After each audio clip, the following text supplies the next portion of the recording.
Uh, Hello, everyone. Good morning, good afternoon, good evening, wherever you're joining from. It's another Loudit series with Realize Africa.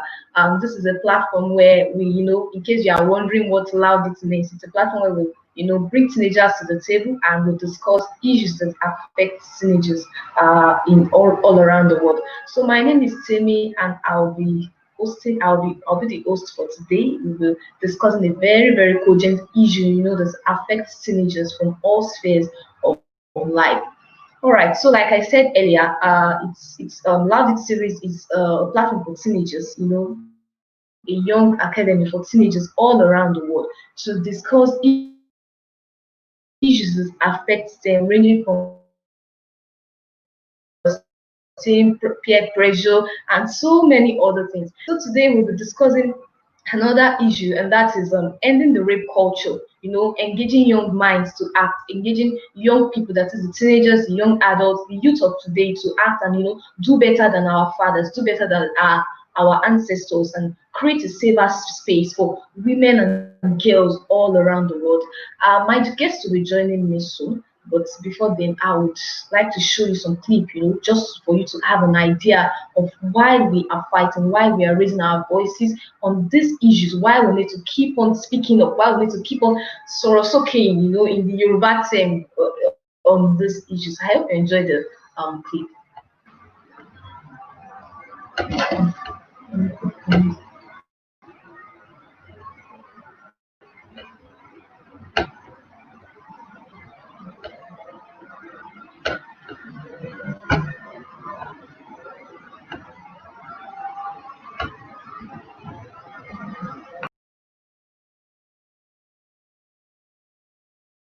Boy, it's a global story, and a story that happens in our region.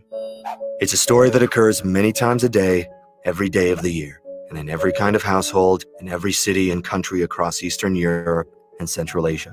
This is the bigger story behind violence against women. This story doesn't have a happy ending, because this is the story of how gender inequality contributes to the murder of countless women every year. Sounds like a tall tale, right? Let's take things back to the start. Here's the story of a regular woman. As a girl, she gets told how pretty she is, never how clever she is. That if she wears a short dress, she's ball team at school anyway. She grows up and gets used to being harassed by men on the street. That's just the way it is. Here's the story of a regular man. As a boy, he learns that women aren't equal to men from a very early age. Even though both his parents work. On the weekends, his mom does the housework, while dad watches sports. When he cries about being bullied at school, his dad tells him to stop being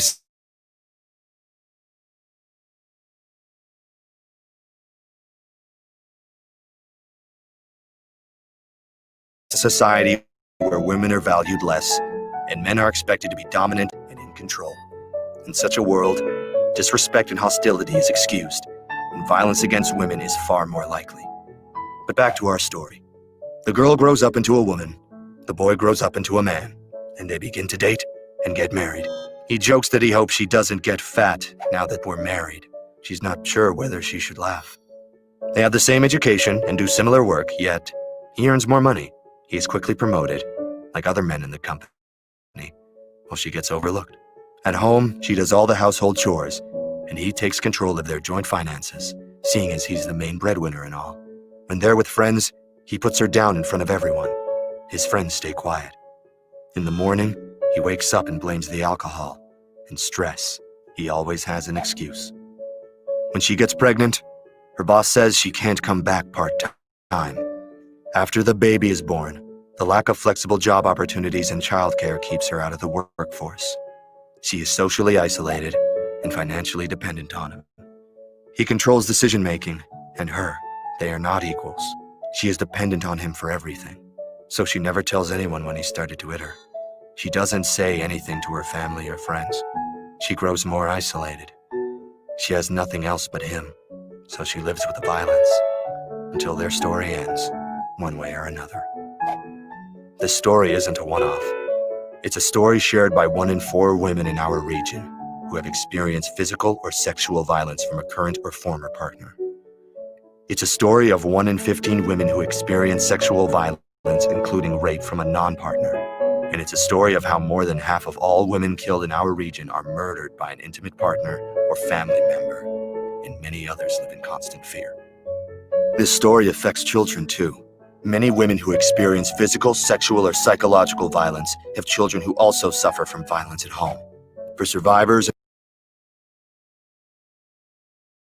and perpetrators, violence against women is the conclusion often reached after a life lived in a society where women and men aren't treated equally.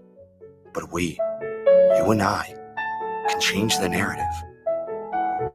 Better policies and services, better quality education and engagement of men and boys, and better funding can prevent this all too common story.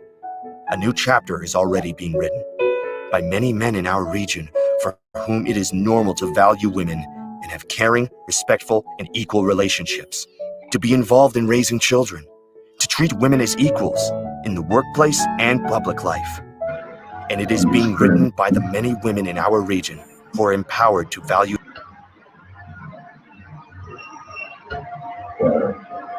All right. So we can see from the video that it's what it is in the society today. We live in a society where the male gender, just like Chimamanda said recently, in what she released recently, she said the male gender and the female child is treated differently right from when they are born. Right from when they are, even before they are born, right from they buy the pink thing, they buy pink things for the girl, they buy blue things for the boy. Expecting the boy to be violent and this and that. So from the videos we could also see that we have 1 in every 4 women you meet out there has been abused by a close intimate partner. And that is why today's discussion is very, very important. That is why engaging young minds to act. That is why bringing in people from different spheres of life, from different countries all around the world, to discuss on this issue and see the way we can create a safer society for women around. That is why it is very, very important. So I have 2 guests in the room today. I have Miss Maureen Alikor. She will be joining me today. She's a rape survivor, and she's a convener of demystifying abuse. According to her profile, she speaks, she fights for women who have been abused, create awareness about this. And I have her in the room today. She'll be joining me today to speak on this issue. Okay, I don't know if you are here, Miss Maureen. Hello, Miss Maureen. Okay, hello, good afternoon. How are you? Good afternoon to you. It's so glad to have you in the room. I'm so glad you accepted the invitation to join today's discussion. We need to have more people like you, coming to the table and speaking out on this. I'm glad to have you. So I would introduce my second guest, and that is Fatima Gomez. Hello, Fatima. Are you in the room? Hello, Fatima. Hello, Fatima. Can you hear me? Hi, Jimmy. Hi. Hello, good afternoon. I don't know if it's afternoon over there, over there in Gambia, or it's evening. I don't know. Good afternoon. All right. So, Fatima. Before I continue, Fatima is an 18-year-old girls and women's rights activist. Let me just read a bit of her profile. She's a recent graduate, a woman boss school ambassador. She's an adolescent girl advisor for Gavi. She's deeply involved in issues, that concerns women and girls, and she's passionate about creating safe spaces for girls in the society. I know it's going to be a mind-blowing session for all of us today. All right. So, Miss Maureen, hello, Miss Maureen. I'm here. Okay. All right, ma. So I'll be starting with you today. Okay. Like I said, I'll be starting with you today, but I would also like to know a bit about you. From your profile, I could see that you are the convener of demystifying abuse. So could you please tell me what it means? What could you tell me what demystifying abuse, what they do, what it's into, and could I please know about that? Okay. Thank you for having me. It's always a privilege when I Yeah, have an yeah, opportunity when it's a when you pleasure. have. Yeah. So basically, like you said initially, I'm a rape survivor. In 2016, I Okay. survived rape, and then I'm also a Mm. survivor of sexual abuse. So one of the Wow. lessons I learned, or one of the realizations I've come to in life, that one of the best ways you can heal from your pain, or one of the best ways you can channel a painful experience, is to channel it, is to use it as an opportunity to help the next person.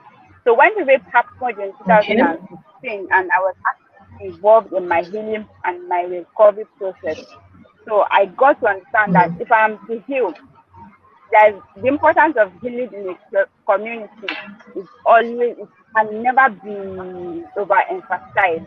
If you want to go Yeah, through yeah. your healing alone, just more difficult for you.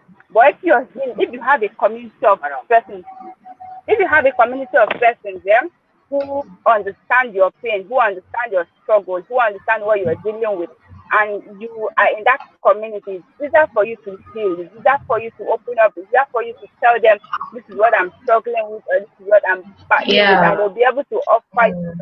you'll be able to say, okay, this is what Exactly. I did, this is what I did to work for me, Mm. and you can attempt it, you can try it, and you never can tell which of them is going to work for you.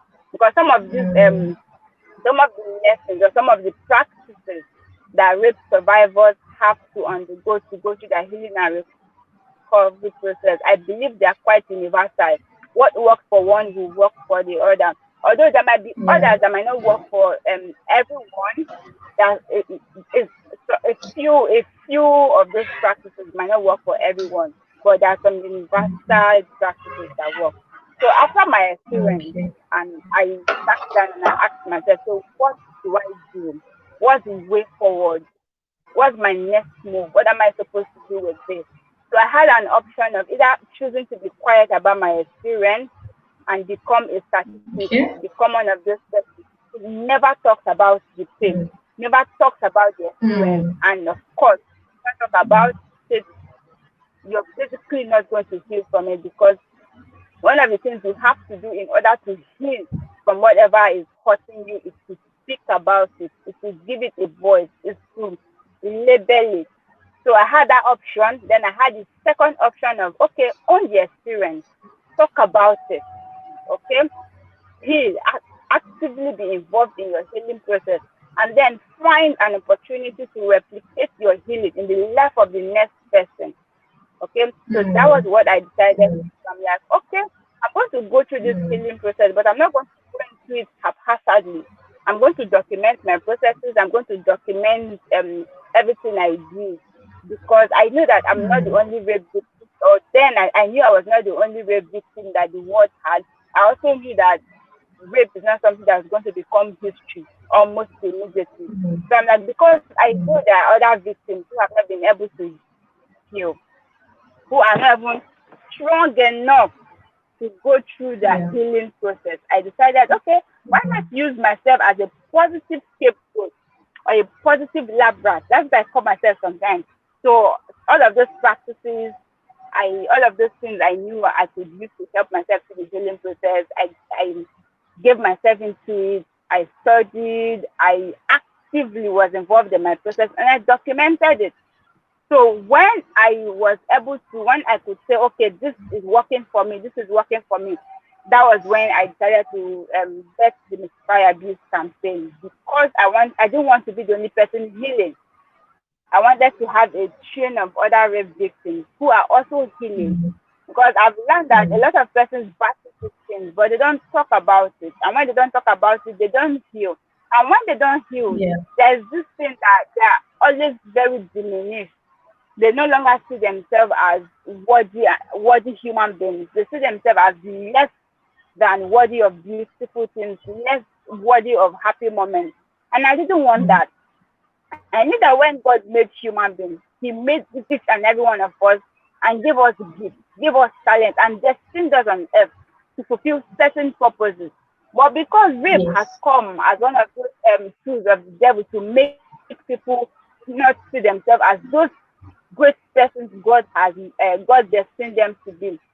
So I use my platform, Demystify, this campaign, as an opportunity to help you go through your recovery process and also find systems to ensure that you become whole, you become healed, and give yourself permission to actually develop yourself and become all that God has destined you to be. Whether you have experienced rape, I don't want to go there and see the limitation that someone was okay because I was raped.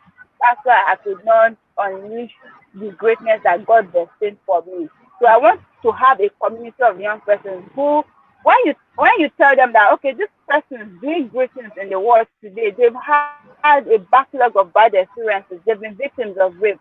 People will be shocked, but it will encourage a lot of other persons to speak up, encourage a lot of other persons to actually okay, if this person can do it, then that means I can also go through my healing process. So that for me, long short story that better demystify this campaign. All right, Miss Maureen. It's such a beautiful thing, to see people who are ready to, use their pain to create a better place in society. Most times, most people when they fall victim of rape, they prefer to just probably because of what the society says about this. That is the survivor should prefer not to talk about it because of the stigma attached. They just prefer to keep quiet and not speak out about this. But it's so beautiful to see people who are ready and are using this pain as a means of helping other people out of their own pain and giving a platform for them to heal. I'm so glad that you are doing that, Ms. Maureen.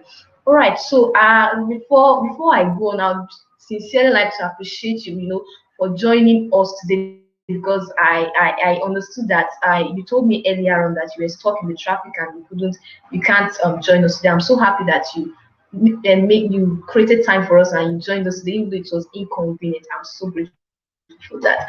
Okay, so I would also like to ask you another question before I go to Gomez. I would ask you another question. So, from your website, I got to know that you were once influenced. You were once influenced by peer pressure and this and that. So, I would like to know what you want youth out there, what you want young ones out there going through this. This is a common issue that affects youth of today. You find a girl in school, like I myself went to a girls only school. I understand what peer pressure is. I understand the fact that when you are in school and you don't have a boyfriend, when you are in school and you are not doing some certain things, you are considered to be an outcast. So what do you have for youth out there who are finding themselves in such situation, who are finding themselves being influenced, being pressed down by their peers from your own experience, ma'am? Okay, I believe that one of the lessons I learned very late in life was how important my self identity is. I did not know the importance of finding my identity. So because I didn't find my identity early, I was always, of course, I was always in that position where I would want to join crowd A to do what crowd A was doing. I would want to join crowd B to do what crowd B was doing. And if I say, oh, there's crowd C somewhere, I would want to join crowd C to see what they were doing because I was not certain of who I was. I was not certain of why I existed. I was not certain of everything that makes up this person called Maureen. Okay, so that's one of the things that gives rise to peer pressure because you're not certain about yourself. Your identity is not very firm. It's not very secure. As a result of that, you basically keep yourself open to be tossed around by whatever your peers or whatever friends are saying. So the first thing I would advise or the first thing I would recommend is try as much as possible to embark on your self-identity journey. Find yourself. Every human being is unique. There are no two persons that are the same. So find yourself, find your identity, find what makes you unique. When you've been able to find out, when I say find, a lot of persons do this mind exercise and they don't document. They just sit down. I'm like, okay, I like to read, I like to write, I like to do, and they don't document it. So when I say actively find yourself, I mean take yourself to the school of studying who you are. if you want to, when you go to school, you have to go with your journal, you have to go with your notepad. Yeah, They teach definitely. you, there are questions, write exams, and then you provide answers before you graduate to the next level. So in actively developing or identifying who you are, you have to get a notepad, you have to get a journal. Ask yourself very cogent questions. Who am I? So what makes me unique? What is that thing that stands me out? What can I do that other persons cannot do? What's that source? What's that vibe that I bring into a room, that I bring into an environment? Ask yourself these questions, provide the answers. If you've not been able to provide the answers by yourself, you can ask people around you. So what am I good at? What can I do? Okay? What's that thing that you've noticed that I'm very passionate about? And then this journey, this self-identity journey is not something that's going to happen in one thing. Okay? It might take you a bit of time. That means you have to start paying attention to your processes. You have to start paying attention to your patterns.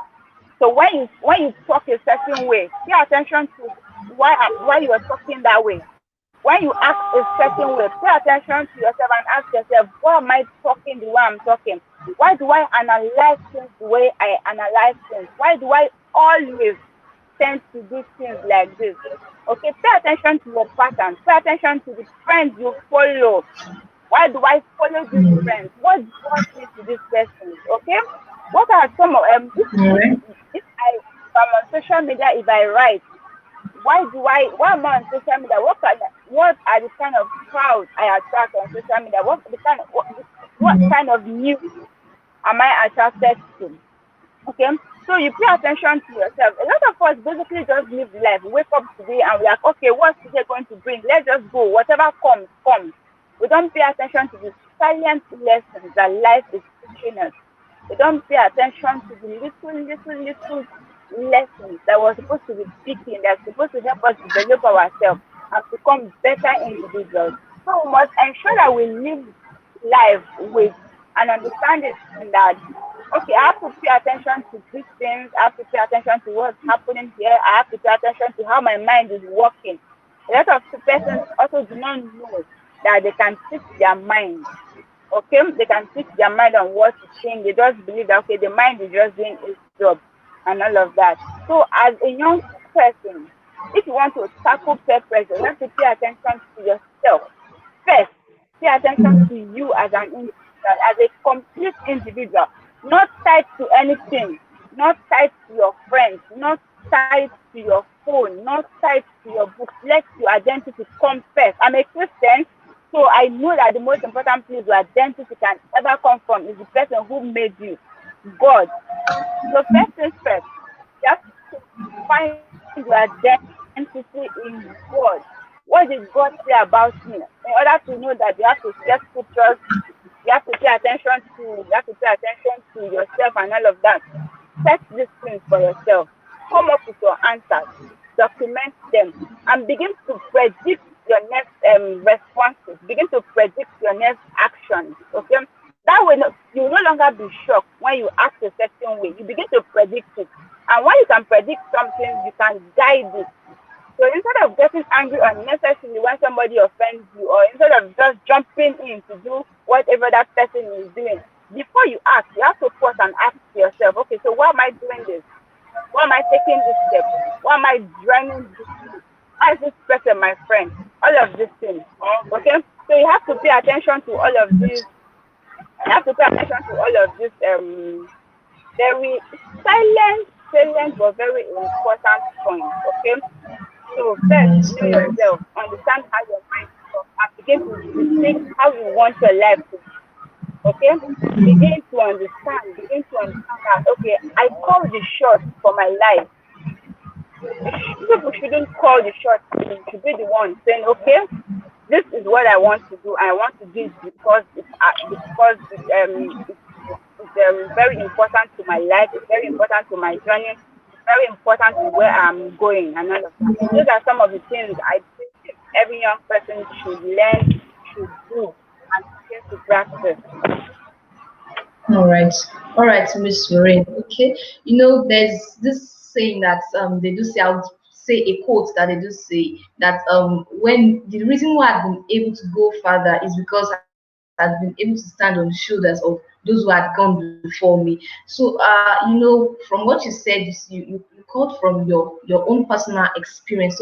So every young person out there, even to me myself, listening to you today, I've been able to know that paying attention to yourself, who you are, who are you, or who we are an entity. God has made us to be, an entity on our own, and we need to define who we are, not attached to our phones, not attached to our books, not our academics, but just who you are. And this does not come, just easily, but comes with painstakingly studying who we are and trying to find our identity. That's one of the ways, and that is the ways to overcome peer pressure. Thank you, Miss Maureen, for that. So I'll go straight to Gomez right now. I would have her in the studio right now. Let me add Gomez. Hello, Gomez. Are you still there? Hello, Gomez. Yeah. All right. Yes, I am.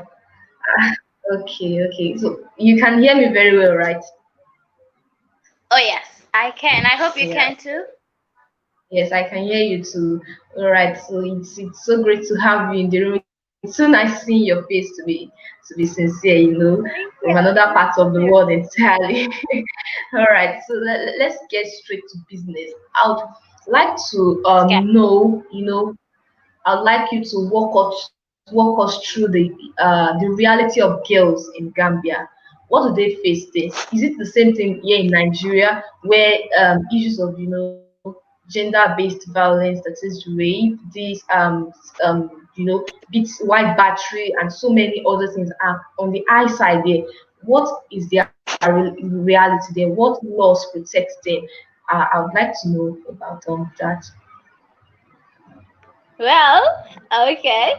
Thank you for the question, by the way. So, I will just start by saying the issues that happen in the Gambia, especially issues that girls face in the Gambia, are the same issues Mhm. girls face in Nigeria or in Zambia or in Zimbabwe, all over Africa, in fact, all over the world. But Mm. it depends on how these various countries handles these situations, or how the Mhm. government choose to be involved in these situations, or how the various organizations that work against these kind of issues handle these situations. So the Gambia, like most other countries, faces rape. It also has female genital mutilation, child marriage. It has gender-based violence to cover up the entire thing. So girls here, we have girls that we have different districts out or regions. So each of these regions Okay. have girls that face these challenges with different levels. So for example, girls who Mhm. live in the urban areas, when they face this Okay. kind of issue, they are most likely to receive help more than girls who are in the rural areas. Because if you look at Right. it, Okay. most of the organizations that work against this, or the government, even the government, for example, we have the Ministry for Women Affairs and Children Affairs. Most of these activities Okay. they do are usually centered in the urban areas. So you will see girls and children and women in the urban area, in the rural areas, I mean to say, they are more vulnerable to not receive any form of aid from the government and organizations. Because recently, just this past Friday, we visited one of these communities in the rural areas, and it was a school we Okay. visited, and we had kind of a school outreach. We involved a lot of girls. We also had boys, because I think it's really important when we are trying to address issues that affect girls. We also bring in boys, because at the end of the day, it is Yeah. men and boys that do these issues to girls. So it's also important to involve these young boys to know what is happening, what men do, even them, what boys themselves do to girls, and to see how it affects girls, and not only girls, but how it affects the development of our country. So we had this session with the Mm. girls, and it was really, really, really heartbreaking to see how some of these girls do not know how they can get help, or how they can even take care of themselves when such kind of things happen to them. Some girls even believe that female genital mutilation is good. because that is what they've been made to believe. Wow. And they had no idea Mm. that this can really, how this can be really complicated to their health. And yeah, this is basically what girls in the Gambia go through. And I believe this is what girls in other countries go through as well. This is what they face. This is like their daily reality. And yeah, to answer your question, that is what I was gonna say. Okay, okay. Before I move to Miss Maureen, because I'd like to release that quickly, I would also like to know, here in Nigeria, we have a particular I would say act that covers the entire federation, that protects girls and women. When you rape, this is what you. It's just been implemented in different parts of the country. So I would like to know, are there laws that actually guide against this? Like you said earlier that some girls actually see female genital mutilation as it has been normalized to them. They don't see anything wrong with it. So are there laws Yeah. for offenders? Are there laws that guide against that? Is whosoever does this bears the brunt of his or her action. So what are the laws that protect the rights of girls in the Gambia? Really. We have lots of laws and policies that protect girls, children, and Wow, wow, women. wow, When it comes to laws, we wow. have loads of them. But the issue is with the implementation. So you Mm, see, back in 2015, we had the president before our current president. In 2015, he made a law, like it was the National Assembly that made it, but he like it was a bill he made that mhm, female genital mutilation is an offense, and it was banned in the country. It was a criminal offense. And he was the president then, and everybody had to obey. But yes, when he was no more president, that was when he was succeeded in when 2016. you left. Guess what Okay. people were saying? They were saying it was his law. And I mean, how can a law belong to a person? Laws are for everybody. We have a constitution, and the Mm, constitution is to guide our daily activities. So how it was like people do not understand this, and what they think is each government has its own law. So because he was here, mm. the FGM ban law was for Oh, his government. So because his mm, government is no more, then they can still practice the FGM. So we have a lot of these issues mm, and a lot of these policies. We have lots of them. We have the Children's Amendment Act, Women's Amendment Act. We have all of these laws and all of these policies. But it comes to the implementation. It does not really make sense when we have all of these laws, and then those who are responsible to implement these laws are not doing it. They're not. For yeah. example, we have the police here. The police are supposed to protect us, protect our properties, protect our lives. And at the end of the day, what they are doing is directly contradicting what they're supposed to do. For example, I'm just gonna say this short story. It's actually something that happened because there was this lady. She was in a public transport. It was a taxi. Okay. So Okay. um, the taxi at the back seat, it usually takes three people. So it was that unfortunate that the three people, the other person had more weight. So it was kind of tight. So the lady was sitting at the beside the door, and then the guy was sitting in the middle, and the other one with weight was sitting at the other side. So the lady thought that it was tight. So the guy was coming near her. And then she thought because the guy is tight, it's normal for the guy. He was kind of uncomfortable. So it's normal for the guy to just push around near her. But that was not the case. You know what happened? So the guy was having another thing in mind. So he was moving towards her. And it was really, really, really not because it was tight in the car, but he just wanted to come close to Yeah, the lady. yeah. So he did that. And then the lady felt something wet around her side. It was around. Give me a second.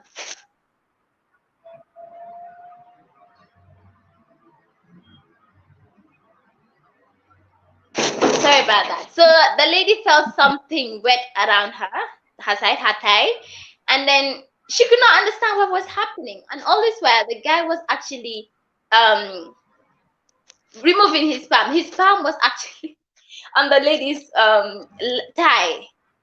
So it was when they reached, somebody was stopping at the nearby police station. So when she looked and she saw spam, so she had to alight and report it to the police, at the police station. And this is the police said. The police were laughing at her.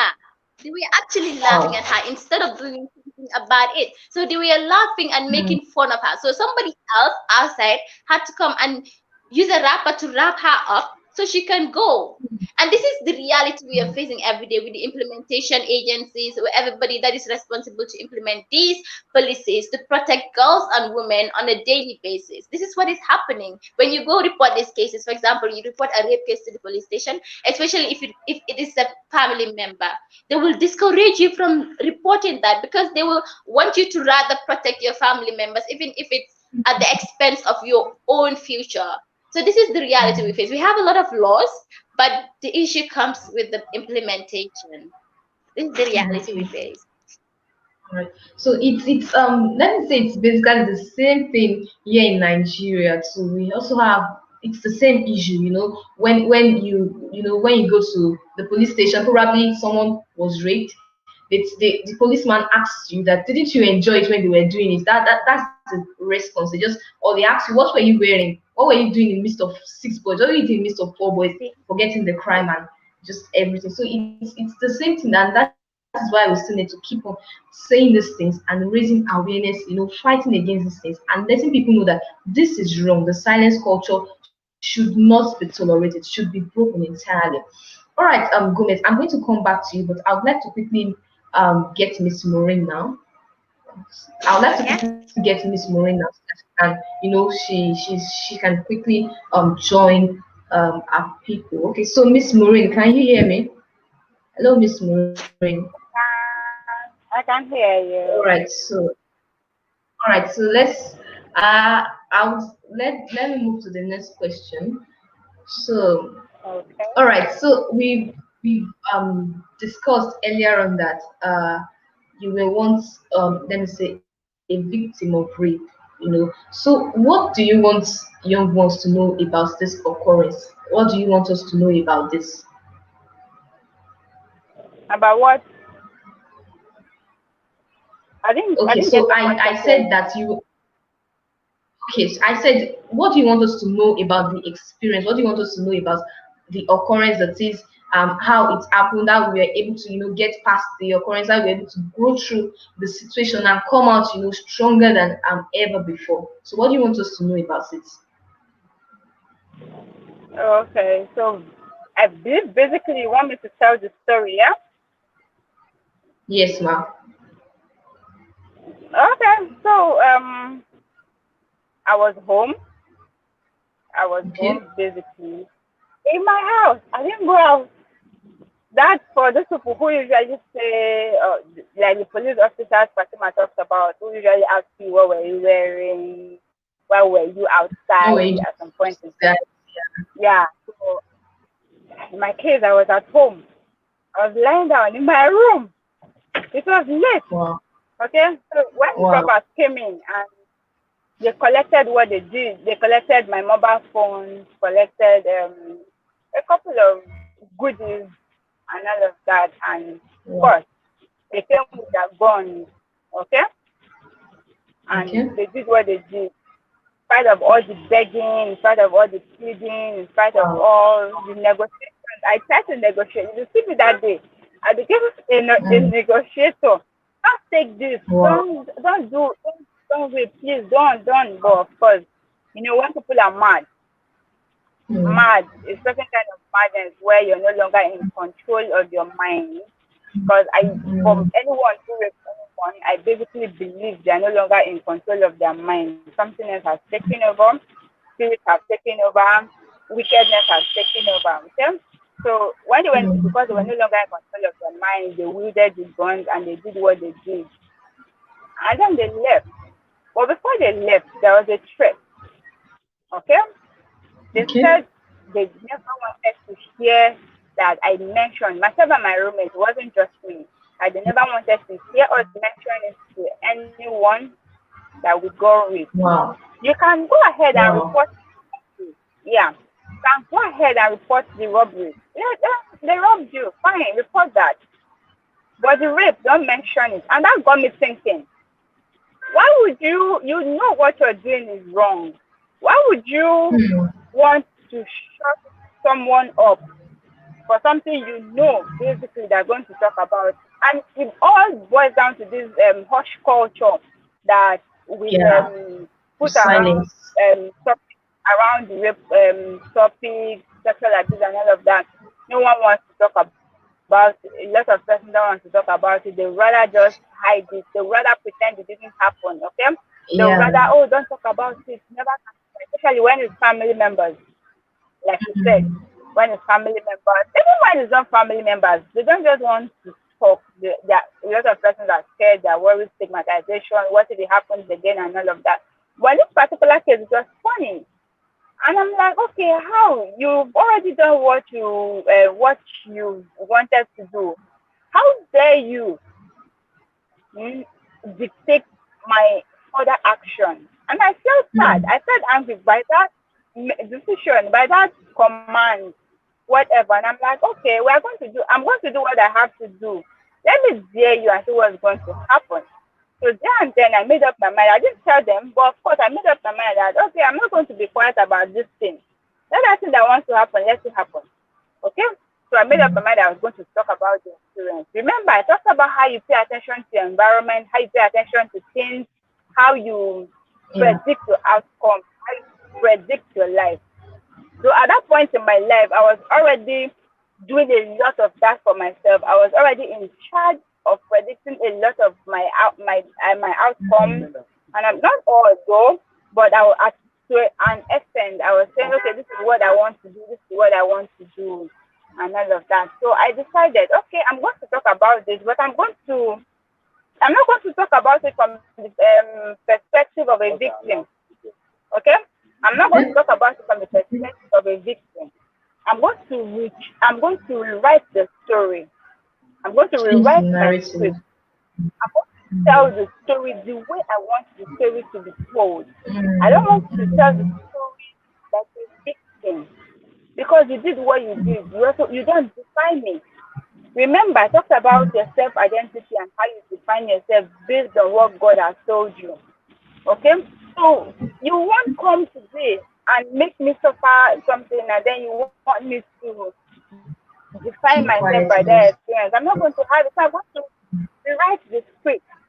Okay, so I told the story. I told the story how I wanted the story to be told.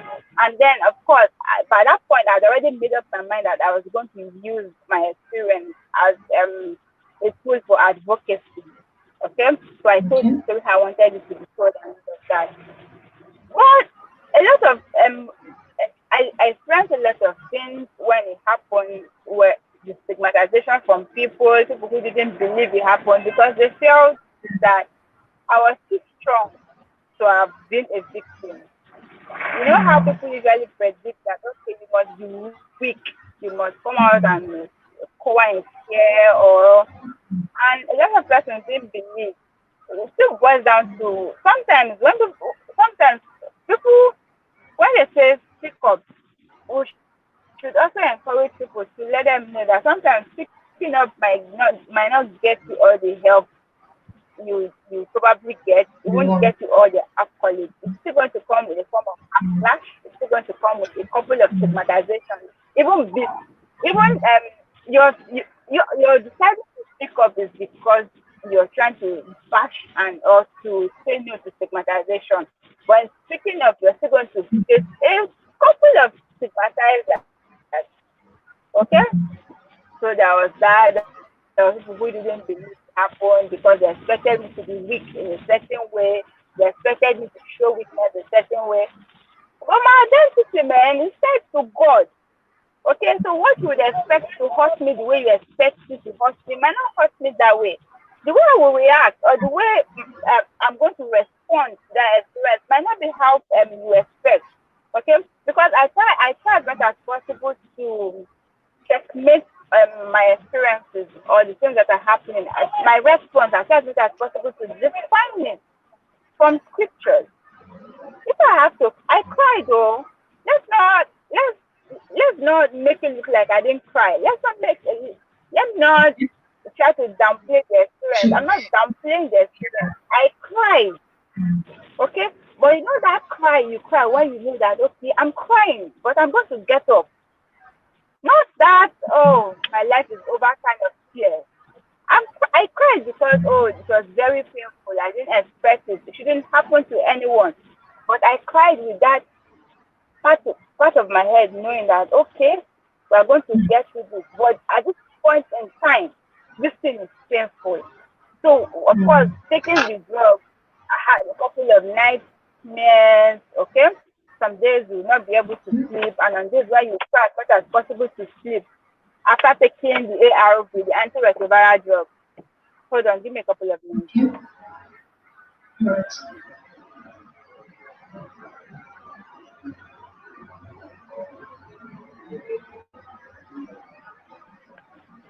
Okay, so sometimes when you take the ARV drug, yeah, and you try to sleep, the trauma is there. Some days it's like it's going to happen again. You're scared.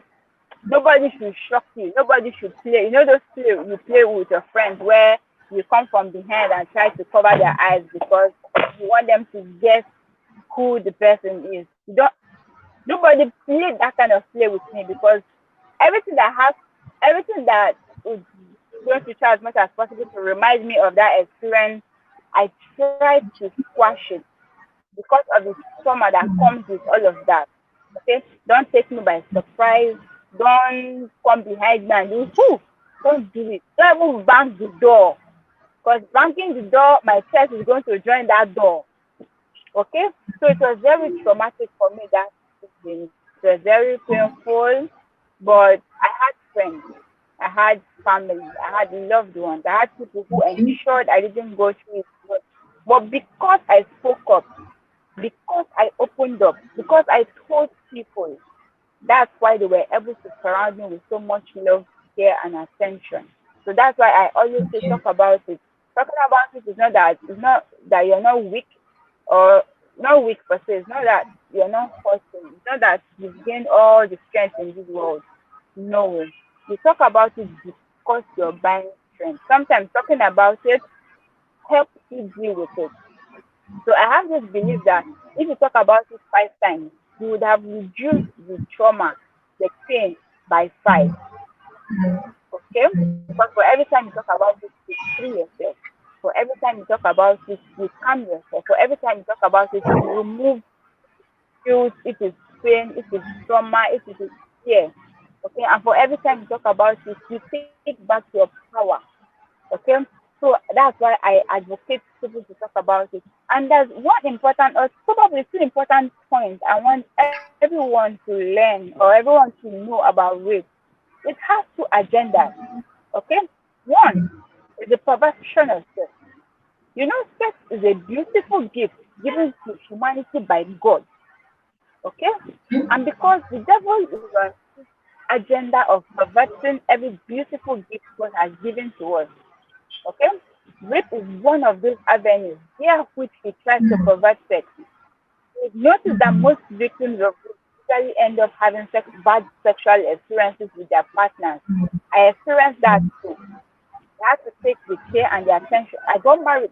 That's another story. I got married to when the robbery happened and the rape happened. I was on the phone with my boyfriend at that point. So my boyfriend was on the phone while the rape was happening, and we were barely 2 months into it. Yeah, we're barely 2 months into the relationship. But because he was a different kind of person, he tried as much as possible not to let all of that affect me. We got married a couple of months ago. Yeah, but somehow our sex life was somehow affected by that experience because, of course, that memory was still there. I still remember what happened. Sorry, no. Sorry. So the memory of the experience was still there and all of that. So he had to take time to nurture me into trusting again. Because that's one of the things that is going to affect you. You find it difficult to trust your partner. You find it difficult to trust any male in your life. Okay? So he has to nurture me into trusting once again. Before I was ever able to say, okay, I cannot get to that point where I didn't get sexually affected and all of that, where I began to express sex. Of course, that was after, when we got married, not then, and all of that. So, because the devil is trying to pervert sex, he does what he does. That's one of those avenues where he is. So, as a young person, pay attention. The fact that rape happens, rape is not the end goal. It's just a channel. Okay?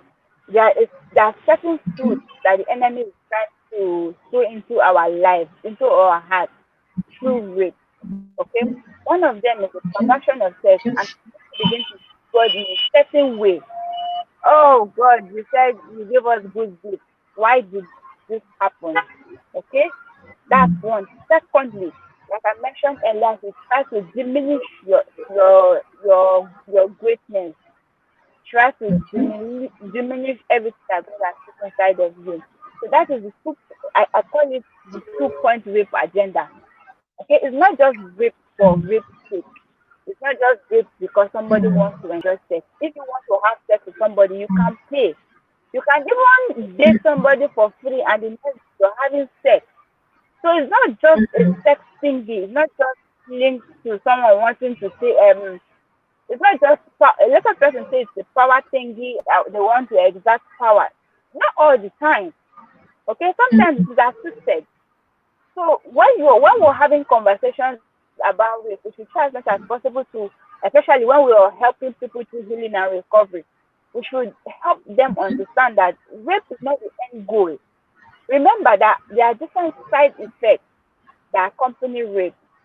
There's the trauma, there's dissociation, there is suicide, pregnancy, and all of that. So rape is the door, like I would say. Rape is the door. There are some other fruits that would come, that would come with the package. So we should not be ignorant of the devices of the enemy. You get, it's one of his devices. So let us tackle rape. Let us tackle the issue of rape with this awareness. That's one of the things God started teaching me when I said, okay, I want to make myself the poster child of fighting rape. God began to walk me through the journey of what the devil is trying to do. You get? So when I talk about it, sometimes a lot of persons don't believe. They don't believe. Oh, they say, no, it's just a power thing. Don't link it to Satan. Don't link it to God. Just link it to human. I understand.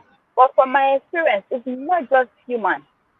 By the time you take stock of 5 different rape cases, you understand it's not just human. It happens to babies. What is a sexual attraction is a 70-year-old man with a 3-month-old baby? What is sexual attraction? You get what is how okay, let's for adults you can say, okay, an adult, you have breast, you have bump. Okay, so somehow you sexually arouse the rapist. How does a baby arouse an old man? You get? So when I don't argue with people, I don't argue when they talk about it from their experience. I talk about it from my experience. I talk about it from the lessons I'm learning, because I'm choosing not to look at rape as just an entity. I see it as a door. So some of these lessons I'm learning on my advocacy. So I try as much as possible to let people know, to let victims know that this thing is trying to take much more from you than your voice. It's trying to take much more from you than your identity. It's trying to sow a seed into your mind. And in that instance, it's trying to make a statement to God that God is not good. So in spite of all the enemy is trying to do, God is still good. But the devil is trying to pervert the beautiful gifts God has given to us. Okay, those are some of the lessons I'm learning. And I've told God that as long as He gives me life, as long as He gives me the platforms, I'm going to try as much as possible to let people see this thing for what it is, and to ensure that I play a very important role in helping as many victims, as many young persons as I can, okay, to put an end to the trauma that they are facing, to begin to see themselves, to give themselves permission to actually enjoy the life that God destined them for. But you won't enjoy it if you only see yourself as a victim, see yourself as a survivor. Define the experience. Use the lessons you have gotten to make the world a better place. But that way, we're breaking the stigma, we're breaking a lot of things that the enemy, that the world system is trying to cage us to. Okay? That's all. That I could go on and on and on and on, but let's not take all. All right, Miss Maureen. Okay, so I would like to have your final words to every, every rape survivor out there, everyone struggling with the same reality out there. But before then, I'd also like to know if there was a particular time in your in this journey where you thought of probably pursuing justice, getting justice and um jailing the offender. Was there a time like that? Okay, so initially, when it happened, the policemen came into the compound that night when the rape happened. They checked around to see where the robbers came into the compound from. When they finished, they left. They asked me to come to the police station the next morning. But Fatima has already talked about that. Sometimes you go to the police, they don't take you serious. Okay? Sometimes they downplay your pain, they downplay it, they will like, didn't you enjoy it? Sometimes they won't push it as much as. But I ask myself, am I strong? Do I even want to push this thing? Okay? If I see those boys today, if they come up to confess right now, trust me, I don't think I would want to jail them. But I would want to make them go through a rehabilitation process because I've come to understand that a hurting person hurts another person. No human being in their sane mind will be able to hurt somebody. Okay? So whenever it happens, I know that this person is also hurting, and I try as much as possible I can find a system to help them if I can. We've not started advocacy for rapists. One day we'll get there where when you arrest them, when you jail them, you make them pass through a rehabilitation process to work on their minds so they'll become whole individuals. So for every rape victim there, I didn't pursue it. I didn't want to pursue it because I wouldn't want the kind of justice system the world will give. I have my justice. My justice is in knowing that, okay, I'm not defined by this experience. God should do the work for me. But then, if I have one-on-one, if I encounter them one-on-one, I want to make sure that sorry, even, please. So let every victim know that, okay, rehabilitation is possible. Give yourself permission to go through the healing. Give yourself the permission to heal. If it's hurting, hurt it. Cry. If it's hurting, you cry. But make sure that you don't stop at being a victim.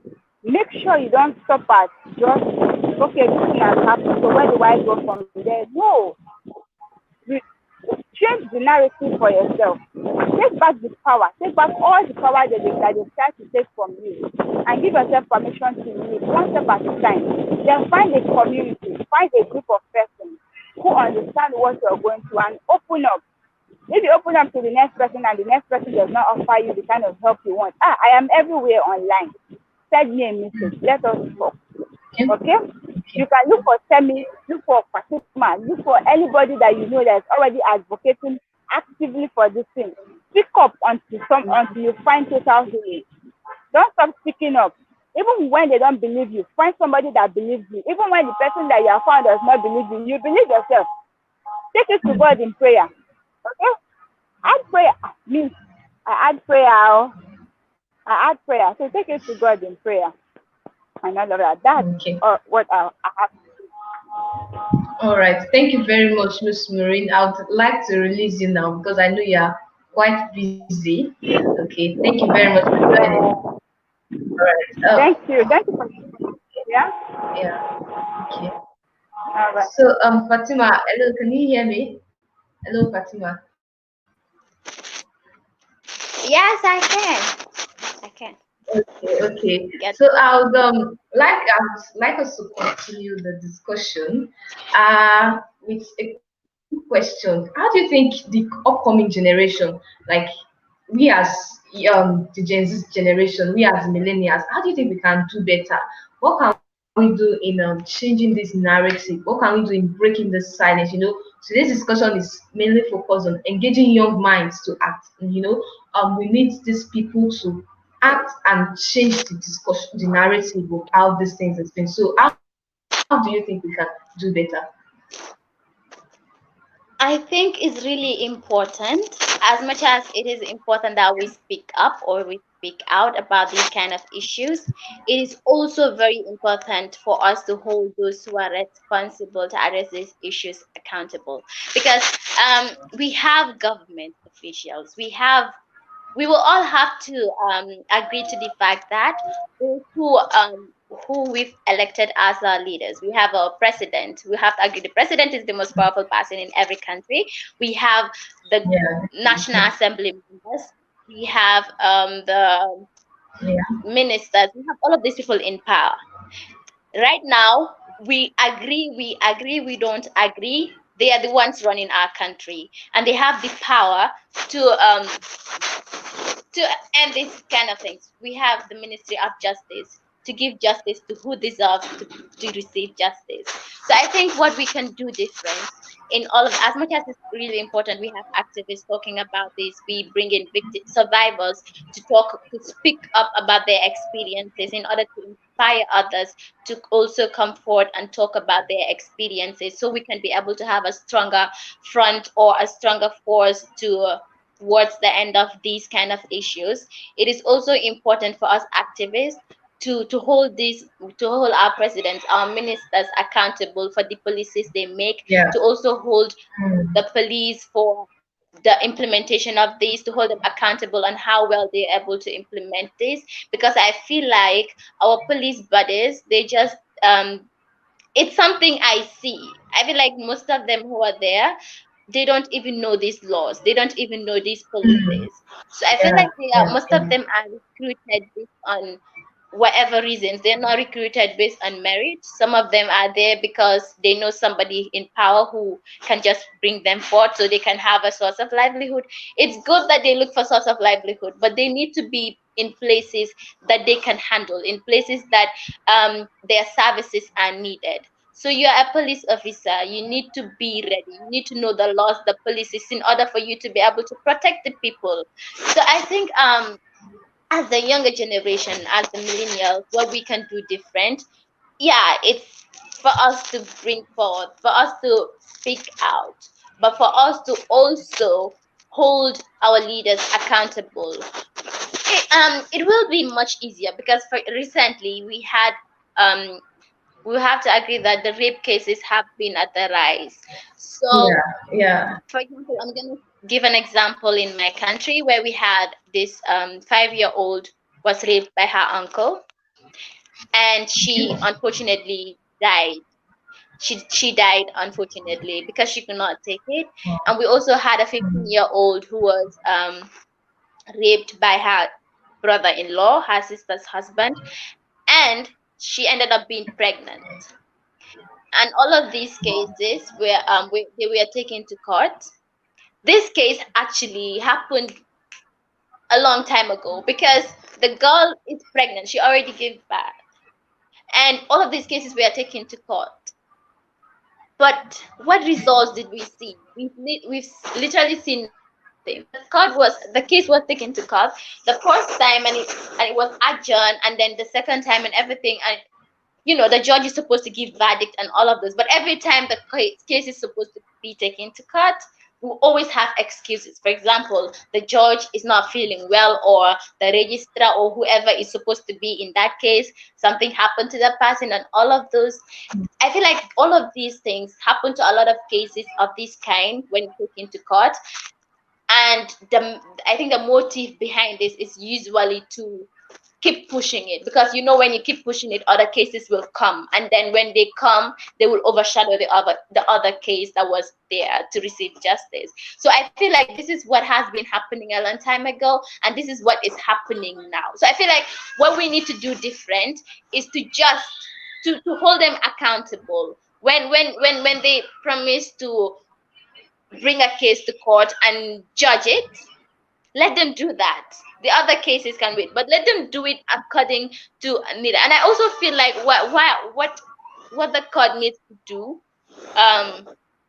We have a lot of girls that when they are raped, judges judge according to evidence, right? And when you are raped, Yeah. and after immediately you're raped, you need to be taken to the hospital to get that evidence. But a lot of these girls in the society we live, they usually so scared to report it, and they will sit until like, let me say, a week after, when all the evidence has been already gone, when they've already washed their bath, when they've already done everything that could have been used as evidence, when it's already been gone. That is when they will have the courage or the confidence to tell somebody else, or to even speak out. And when that is taken to the police, they will need a hospital record about evidence. And when all of that happens, because we don't have all of this evidence, and in my country at least, we don't have the resources for DNA tests and all of that.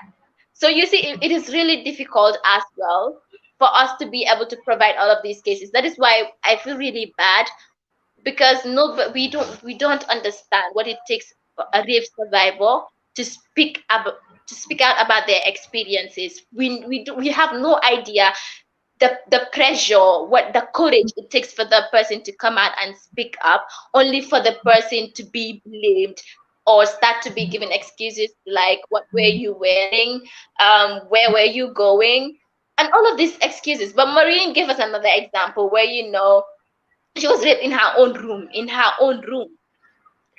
Can we talk about what she was wearing or where she was going? But she was still raped inside her own room.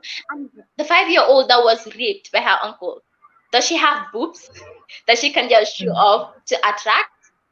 And she was still raped. So all of these excuses, you see, a lot of victims, when they come out to report these cases, to speak up about their experiences, instead of blaming the perpetrators, the victims or the survivors are being blamed. And this, a lot of time, diminishes their self-esteem, and it also discourages others who go through the same thing, because they will be like, one of them reported and she was not taken seriously, nothing was done about it, so they would prefer to just keep it to themselves, even if it takes a lot of thing on them. If it's a very heavy toll on them, they will still keep it to themselves. And this, we know, it can affect their mental health, the trauma, it can affect their future in general. And what is this telling us? It's just trying to, without girls, without young people, the development of the country cannot go forward. So it's just also in another way round, just prolonging our development, our progress as a country, as a nation. So I feel like when we hold these government officials accountable, like really, really accountable, not just talk to them and all of this, and they will promise you, yes, we will do it, and at the end of the day, we see no result. We need to hold them accountable. And yesterday, a thought came to me, and I was like, when we talk to these government officials, when you talk to these ministers, the parliamentarians, and we talk to them, and then they're like, okay, we'll do it. I feel like we should have a document on them signing, promising, like a legal document, that if they don't do it, and then we should have a particular time that we should see them take action. And if we don't see that, we should be given the liberty to take them to court and sue them. And yeah, that is one thing that was popping in my mind just yesterday. And I feel like if this is done also, then they can be, on their toes, because we are there to make them do their jobs. We elected them there. So if we are always on their throat, and we also have these documents that permits us to sue them if they don't do anything, if you don't see any action taken for that particular time, then we can sue them. It will keep them on their toes to do something about it. So I feel like this is one thing we can do different in order to protect all of these girls and women who are facing these things on a daily basis, whose future is at stake, whose basically everything is at stake here. So yeah, this is what I will have to say regarding that section. Okay, thank you, Fatima, for that. So my last question to you today will be, I'm starting with a story. There's a particular part in India, according to what I had, that whenever a person, a man rapes a lady, there's a women organization there that comes together and beats the man to super. They beat him mercilessly, and they might even stone the man. So I want to know what you have, your final words for the society, for the young ones out there, and for the survivors who are actually struggling in this reality. What words do you have for them? What is their take home today? So, but the incident in India that the woman will just gather and beat the man up if he does something bad to the other women or girls. Oh, that happened. But what I would like to leave with the girls and the rape survivors and every other person who needs to hear this, I would just have to say that most of the time, it's not always about speaking up. I mean, at least verbally, like somebody said yesterday, people have different ways of showing what they were going through. It can either be just speaking it out, venting it out, telling it to somebody, because we all know when, like they say, sorrow a sorrow shared is half solved. Yeah. So if that is what makes you if that is what relieves you, telling it to somebody, then do it. If it is writing it down and publishing it on social media, or doing it in a blog, if that is what relieves you, or at least remove some of the toll on you from you, then do it. Do whatever you feel it's gonna help you heal.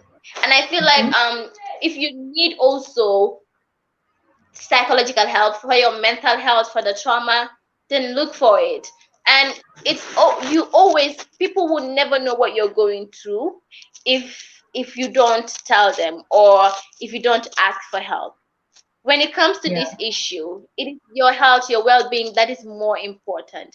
And there are a lot of people out there. We have a lot of activists, a lot of us out here who are willing to help, as long as you come forth and ask for it. And there's always a high level of confidentiality. So if you need the help, that your mental health is really important. And we as activists, it is always a desire for you to protect your sanity for us. And yes, if you need psychological help, just come forth.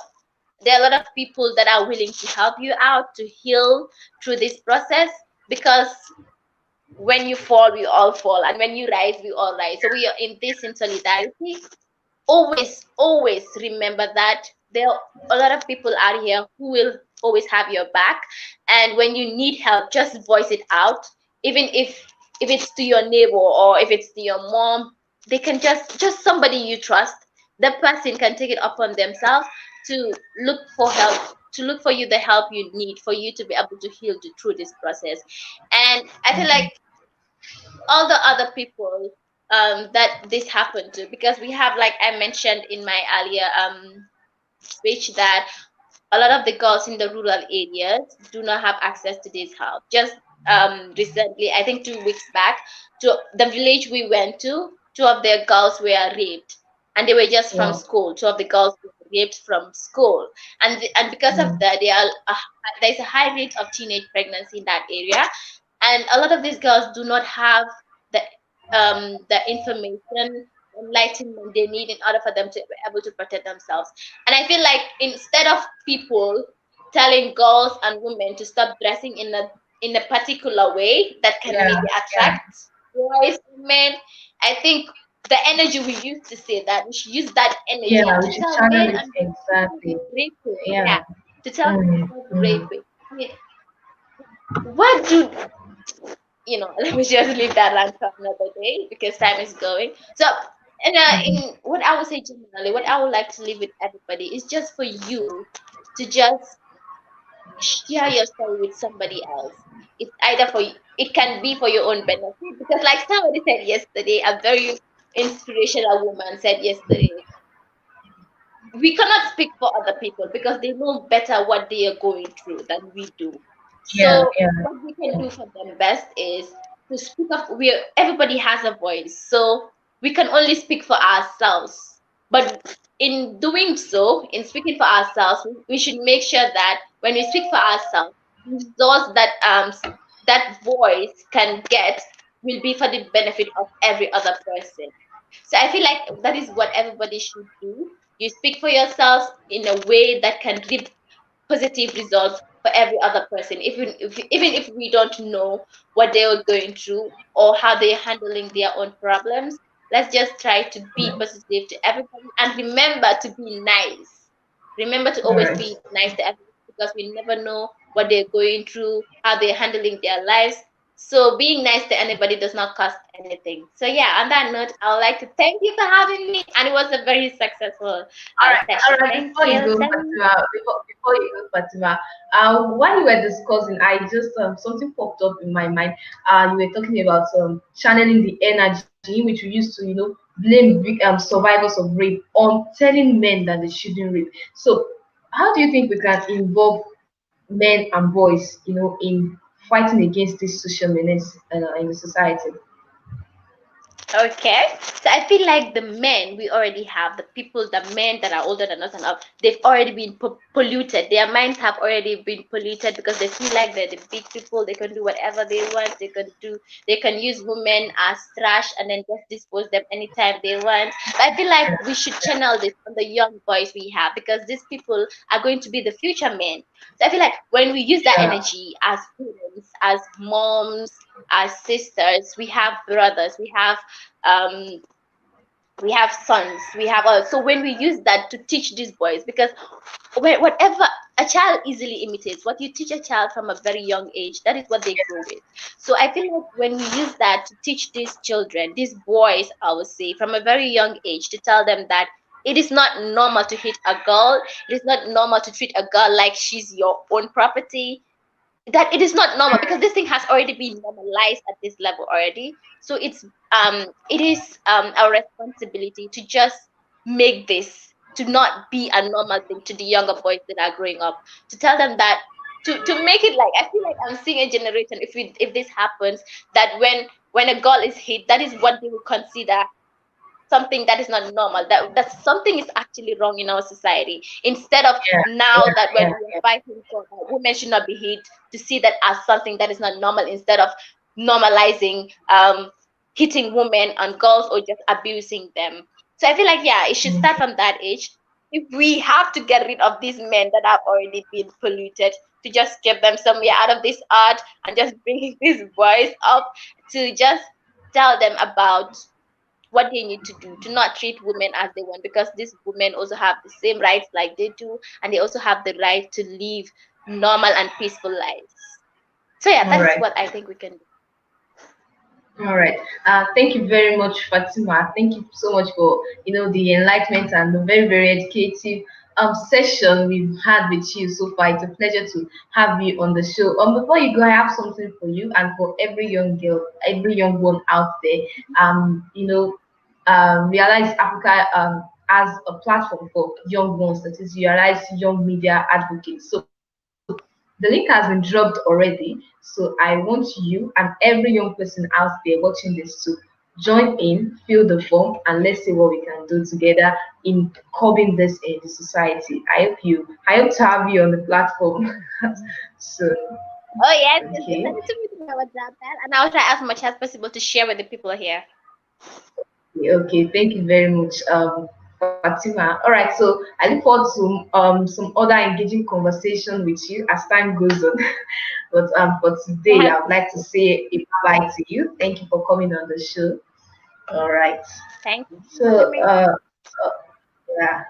All right. So it's been a wonderful session with our guests in the house today. We've had Maureen, we've had Fatima. She has shared her experience with us over there in Gambia. Maureen has enlightened us and told us what it actually means to be a survivor of rape. And I hope you picked one or two things, so many things from today's discussion.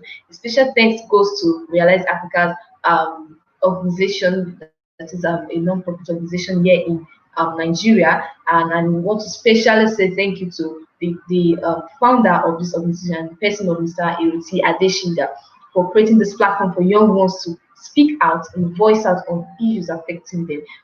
Okay, I look forward to much more engaging videos and conversation with you guys as time goes on. Thank you so much for joining. See you next time.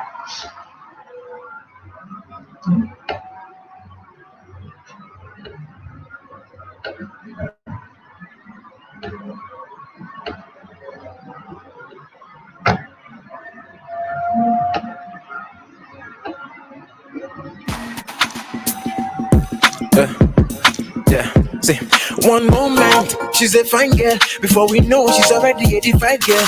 That poor boy, you say you want help. You take him down to a corner, you dey molest him because nobody's watching. There are human beings just like you. They don't ever have to become victims. And my voice is the bitter truth to let you know that you won't go free.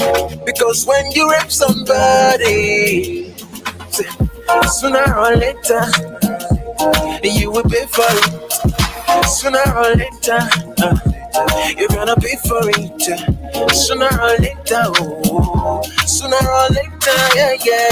Sooner or later, you will pay for it, yeah. Sooner or later, yeah, yeah. You will pay for it. Sooner or later, yeah. Sooner or later.